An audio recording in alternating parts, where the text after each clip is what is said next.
Hi, and welcome to another episode of Truth Outreach, a program that is grounded in truth, bringing you a comparison of the teachings of the Church of Jesus Christ of Latter-day Saints, the Mormons, and Christian teachings. And of course, the baseline that we use for comparing Christianity is the Bible, the Bible, basic instruction before leaving Earth. This lovely lady on my right is my wife, Helen. Of course, I'm Rocky, and we're the founders of Truth Outreach. We're the founders of Mormon Missions Midwest Outreach, and this program is Truth Outreach. I'll get it right in a minute. And welcome to today's show.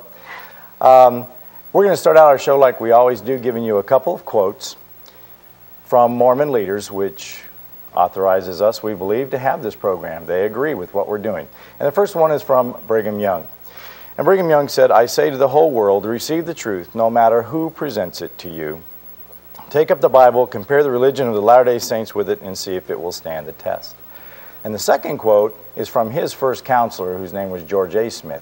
And this quote is, "If a faith will not bear to be investigated, if its preachers and professors are afraid to have it examined, their foundation must be very weak."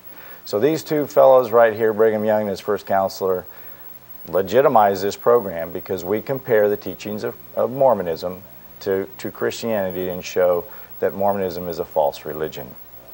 Now this program today is a continuation. This is number 4 of a 5-part series. And as I said before in the other programs, this program we're going to say is rated PG because there's going to be some very gruesome details in here about some murders and what happened. And so if you have any small children in the room, it'd probably be best to take them out. Now the title of today's program is September the 11th and the Mormons, Part 4. As I said, this is Part 4 of a 5-part series. We've already done 3 of them. And in this month, the month of September, as we remember the atrocious terrorist attack on this nation, it's significant to note that the date of September the 11th had 2 atrocities. Last year, we had, of course, what we all know happened on September the 11th, 2001. But there was another date. On September the 11th, 1857. And on that date, there was the worst massacre, the most gruesome murder, cold-blooded murder in U.S. history. And I'm going to put it up on the screen here, a little PowerPoint for you that shows this. On this September the 11th day, 1857, there was 120 unarmed Mormons, men. There were non-Mormons. Non-Mormon men, women, and children were brutally murdered in cold blood by Mormons and Indians. Now, this massacre was known as the Mountain Meadows Massacre. Now, 3 weeks ago in Part 1, we gave all the details of what happened. And 2 weeks ago in Part 2, we talked about the church doctrines and some events that led up to it, allowed it to happen. And then in Part 3, we talked about the primary Mormon leaders that were involved in it, stake presidents, bishops, very senior Mormon leaders. Today, we're going to move into the cover-up, how the Mormon Church covered it up back then and how they're covering it up today. Today. They're covering up the fact that they were involved in this. Absolutely. Now, the Mormon Church has, and it does to this day, deny any involvement in this deed. They continue to blame the Indians. They say it was the Indians that did it. And to keep their distance, they have to now admit that there was other people involved, but they refer to them as white men, quote unquote. All the Mormon writings about this, all the historians will ever say that there was Indians and white men. Doesn't say that they were Mormons. All of them were Mormons. All 60 of them involved were Mormons. But they keep their distance. They put the old hand, they were just white men. No, they were Mormons. But that's how they keep that distance. Temple Mormons. Yes, Temple Mormons. You're exactly right, Helen. Very important that you put that in there. They were Temple Mormons. Absolutely, because it ties into these teachings big time, which we're going to bring in today and show. Absolutely. Okay, the historian Juanita Brooks gives this information. Now, she wrote a book in 1950, which was the most profound work available up until just recently, And she writes in her book, "In the meantime, before the civil authorities had been able to start an investigation, the church conducted a private one. if we're to trust their own records. The leaders had to know the truth of this affair, even though the group loyalty, which they had always encouraged, would not permit them to make public their findings. Through long years of experience, they had developed the attitude that right or wrong, they must stand together. Now, she continues and says, later in his testimony, this is trial testimony here. I'm going to put it up on the screen for you. This is trial testimony of a man by the name of Klingensmith at John D. Lee's trial.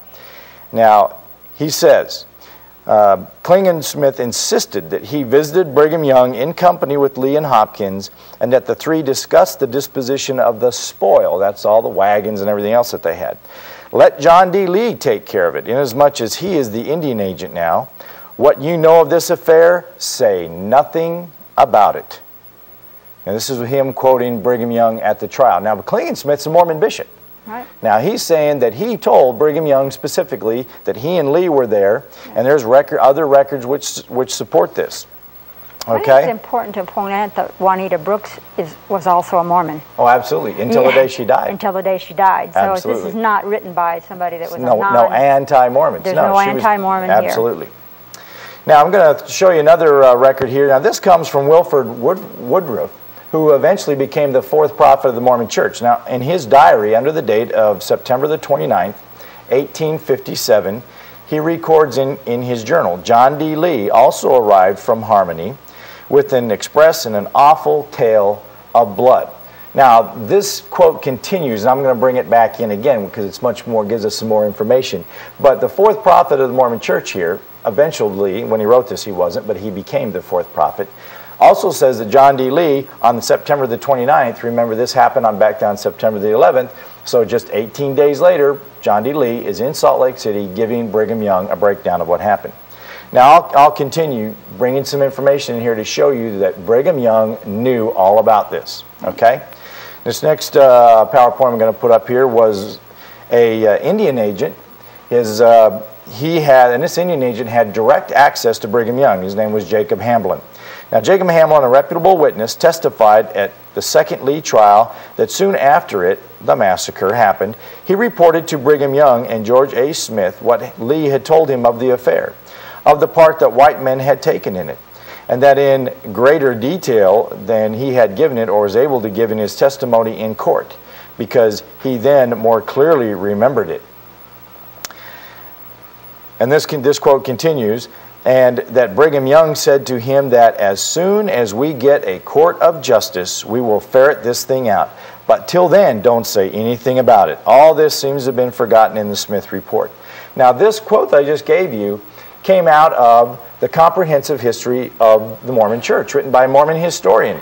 So, and this came out of the court trial, because John D. Lee had two trials. The first one, we'll talk about that in a minute, but it was a wash, and he was not convicted. But this comes out of those court trials, and Jacob Hamblin was the Indian agent. He had direct access to Brigham Young, and he says, I reported it all to Brigham Young. Now, Jacob Hamlin's testimony makes it very plain that Brigham Young knew all about the fact that white men were involved, and these white men, of course, were Mormons.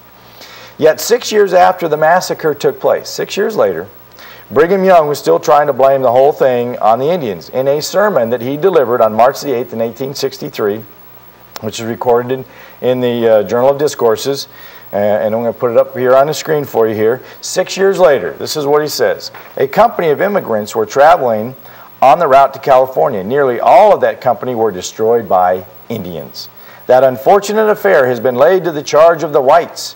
A certain judge that was then in the territory wanted the whole army to accompany him to Iron County to try the whites for the murder of that company of immigrants. But to this day they have not touched the matter, for fear the Mormons would be acquitted from the charge of having any hand in it. Our enemies would thus be deprived of a favorite topic to talk about when urging hostility against us. The Mountain Meadows Massacre. Only think of the Mountain Meadows Massacre as their cry from one end of the land to the other. Now, this was 6 years after these guys, which we have shown, have fully reported this thing, exactly. and Brigham Young gets up there, preaches this sermon. Oh, it was the Indians. Oh, but they're trying to blame. He knew, and he was lying. Absolutely. Flat out, he was lying. Now I'm going to go into to a quote here. This is new information. There's a new book out. Some of the other quotes I've been using come from Juanita Brooks, and she did a wonderful job. It was written in 1950, called The Mountain Meadows Massacre. Well, there's a new book that was just published in August of 2002 called The Blood of the Prophets. The first work about this in 52 years. And there's some new information, and this is part of it. This is a smoking gun here, which goes right to Brigham Young. We've never had this information before, but we have it now. And I'll lead into it here. The next day, September the 1st, okay, this is a lead-on quote, but it's talking about Jacob Hambling on September the 1st, before the massacre, which happened on September the 11th. Okay, the next day, September the 1st, Jacob Hambling brought 10 or 12 Indians to see Brigham, the great Mormon chief. Historians have long assumed no detailed eyewitness accounts of the interview existed, but the diary of Brigham Young's brother-in-law has been in the LDS archives since 1859, and we now have a copy of it, describing the September 1st parley with the Indians. And Brigham Young's brother-in-law's name was Huntington, and he wrote, and I'm going to put it up on the screen, and this is the spelling is a little goofy and whatever, but this is just how it is in the diary. I gave them all cattle that had gone to cow the south route. It made them open their eyes. The reason it made them open their eyes, folks, is because there was 1,000. The Mormons say that this wagon train had 1,000 cattle. It made them open their eyes. They said that you have told us not to steal. This is the Indians, and this is Brigham Young. The eyes in here, Brigham Young. The Indians said, but you told us not to steal. Brigham, so I have, but now they have come to fight us and you, for they will kill us. For when they kill us, they will kill you. They say, this is the Indians, they said they was afraid to fight the Americans. The Indians were afraid to fight the Americans. And so would raise allies, and we might fight. Now, what is being said there is Brigham Young told the Indians, you can have all of the cattle that go with the wagon trains in the southern route. Well, this is on September the 1st. The only wagon train in the southern route at that time was the one that got massacred. And 7 days later, these Indians, with allies, they went and got a bunch of allies. History shows this plainly, attacked the wagon train on the urging of John D. Lee. And also, the Mormons allied. Yeah, John D. Lee, the engineer, the farmer, exactly. And so this all ties together now. This is a smoking gun, and it all pieces it back together. Now, almost 2 years after the massacre, it took them almost 2 years for the U.S. to find out about it and to hear about it. And there was a brevet major, Army major, who was, with his company of dragoons, were ordered out of California into Utah to find out what was going on. Now, I'm going to tie this in. This is a report that he made. A Paiute chief of Santa Clara band named Jackson, who was one of the attacking party, had a brother slain by the immigrants from their corral by the spring. Says that orders came down in a letter from Brigham Young that the immigrants were to be killed, and a chief of the Paiutes named Touche, now living on the Virgin River, told me that a letter from Brigham Young to the same effect was brought down to the Virgin River band by a man named Huntington. Well, who's Huntington? Huntington was the guy we just got his diary record, okay? Who I learn is an Indian interpreter and lives at present in Salt Lake City. Now, this information absolutely, perfectly ties back in. This was written in 1859. This information was submitted to Congress by this brevet major, Army major. So this now ties perfectly with the new information, showing that Brigham Young, in fact, ordered this to happen. Now, in 1950, this is the next quote I'm going to put up there is from Essentials in Church History. This was written by the 10th prophet of the Mormon Church, and he writes this, and in 1950, they're still denying that it ever happened.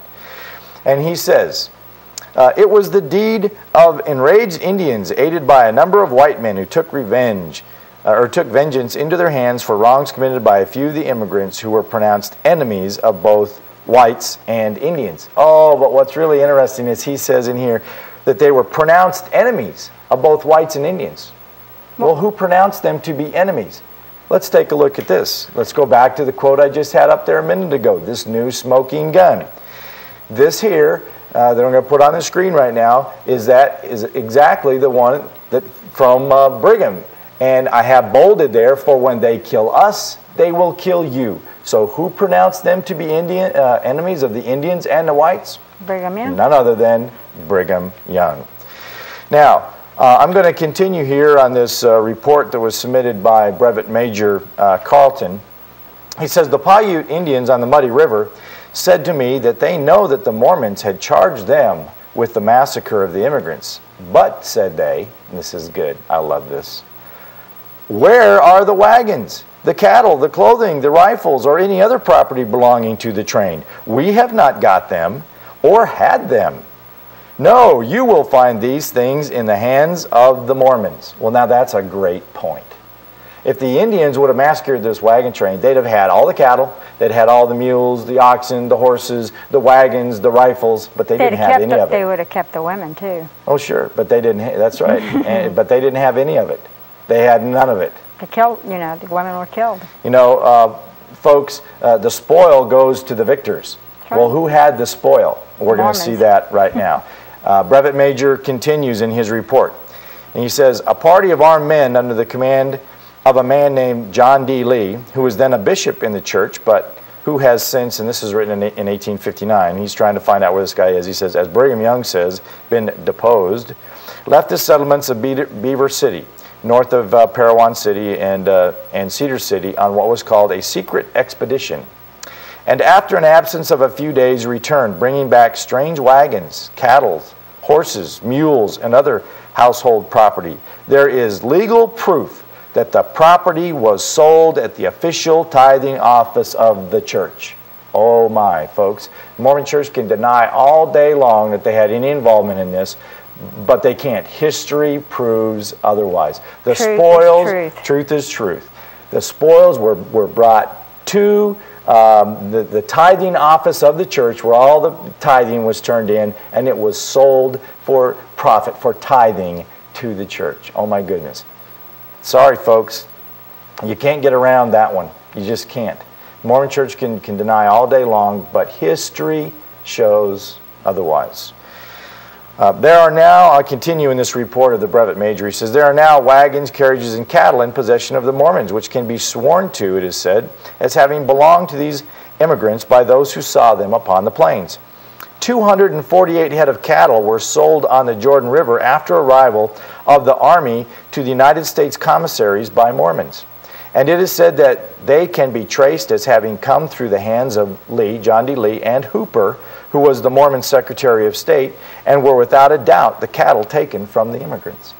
So when the army came in, that Brigham Young was part of this old mixture that set up this massacre, when the army got there, they sold them to feed the army 248 head of this 1,000 head that the Mormons report was there of the immigrants. They sold them for profit to the U.S. Army commissaries. Unbelievable. Now, there was a federal judge in the territory, and his name was Judge Cradlebaugh. And he reported also to Congress about these spoils. And he says, a great portion of the property was taken to Cedar City, deposited in the tithing office, and then sold out. The bedclothes upon which the wounded had been lying, and those taken from the dead, were piled in the back room of the tithing office, and allowed to remain for so great a length of time that when I was there 18 months after, the room was still offensive. What a commentary on the condition of affairs in our country. Mormonism reveling upon the spoils obtained by murder, while 17 orphan children are turned penniless upon the world. Now, Judge Cradlebaugh delivered this oratory here before Congress about exactly what happened. He was the federal judge in the territory. He tried to prosecute. He tried to bring people in, and the Mormons absolutely thwarted every effort that he made. No arrests were made. They couldn't do anything. Mm-hmm. And he was just outraged by this. Now, what's interesting is this Judge Cradlebaugh just talked about these 17 children. We've talked about this in previous shows and said we were going to bring it in. Really, really important to see Mormon theology on these 17 children. Now, the Mormons said that these 17 children were taken by the Indians and they had to go buy them back. Well, we're going to look in and see right now what really happened with these 17 children. The United States Indian agent Dr. Forney went to southern Utah and gathered up the 17 children who the Mormons reported as having been in possession of the Indians. Excepting the Mormons bought them back. The Mormons said they had to buy them from the Indians. After Dr. Forney retrieved them, the Mormons billed the U.S. government from $200 to $400 for their room and board. Now, Major Carlton, this brevet major, when he heard about this, he was just outraged, because when they interviewed these children, and the children all said universally, we were never with the Indians. We were always with the white men, with the Mormons. We were never with the Indians. So this brevet major is just outraged because the Mormons killed their parents and then charged the government room and board on these kids. Plus, they never, I mean, if this had really happened, if the Indians had killed them and they took possession of these kids, why didn't they try and find the parents? Why didn't they try and get in touch with where the wagon train come from, or the relatives, and give these children back? They didn't. It just wipes their whole story out.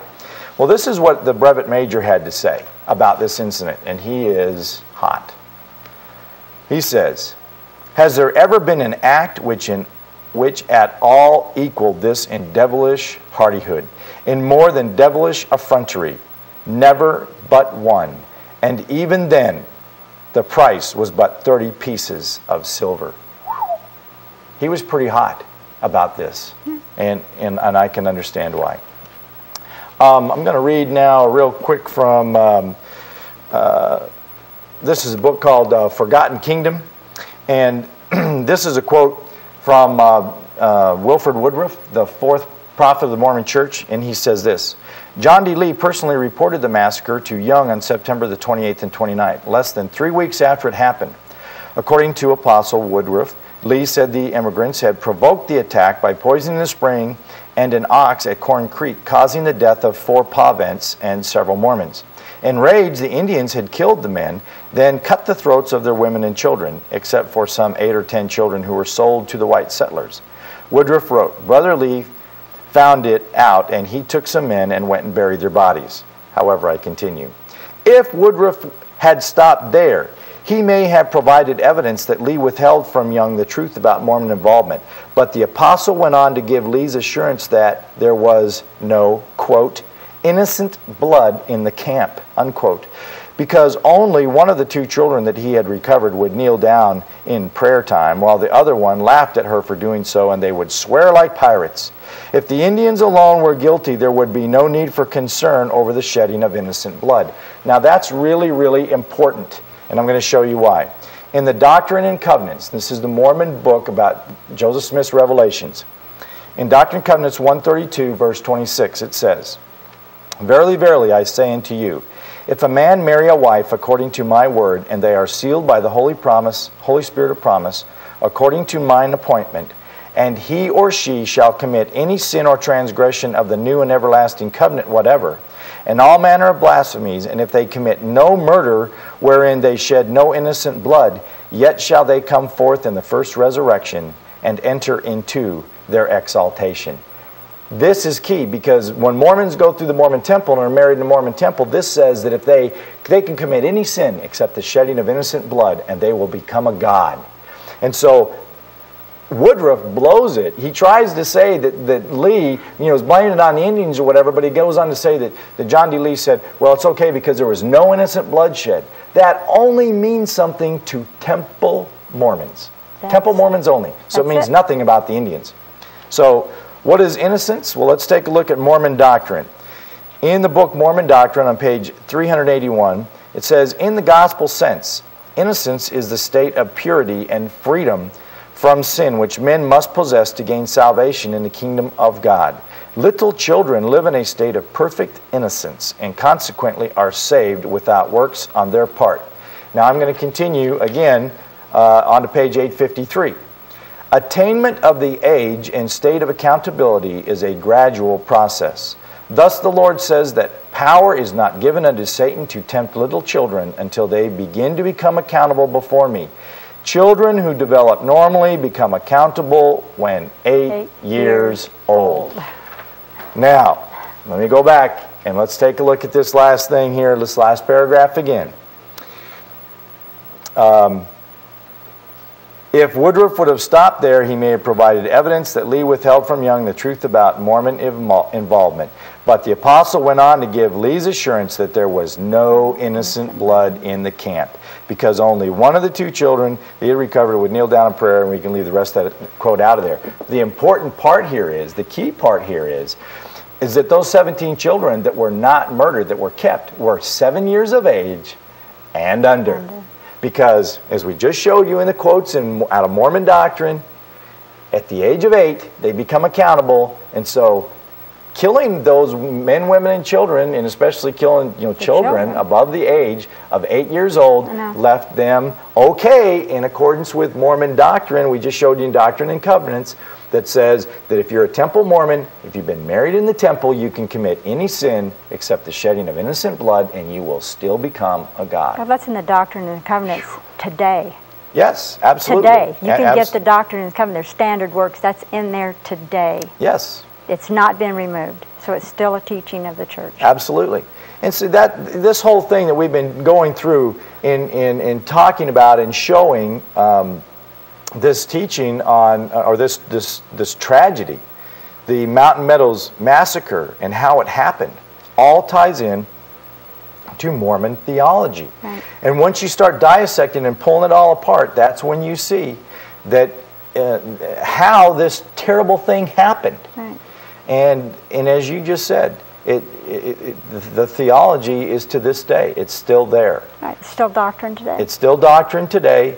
And that is why when we are showing this information and pulling it all together, it's still doctrine, it's valid. The only thing that's missing in this whole thing is a theocratic state. If they had a theocratic state and still had their prophet running and ruling everything, then they would be practicing these theologies that they're not practicing today. Right. The only reason they can't is because they're under the rule of the United States. This was a terrible, terrible atrocity that happened. Absolutely. And what we're trying to show here is how it happened, and how all of these remote theologies of Mormonism, when you bring them in, you can show that they are the reason that this happened. Well, we only got about 15 seconds left in this program. We're going to finish it up in the next one. Don't miss it, because I'm going to tie all this back together and show you why this happened in Mormon theology. Stay with us. We'll see you next week.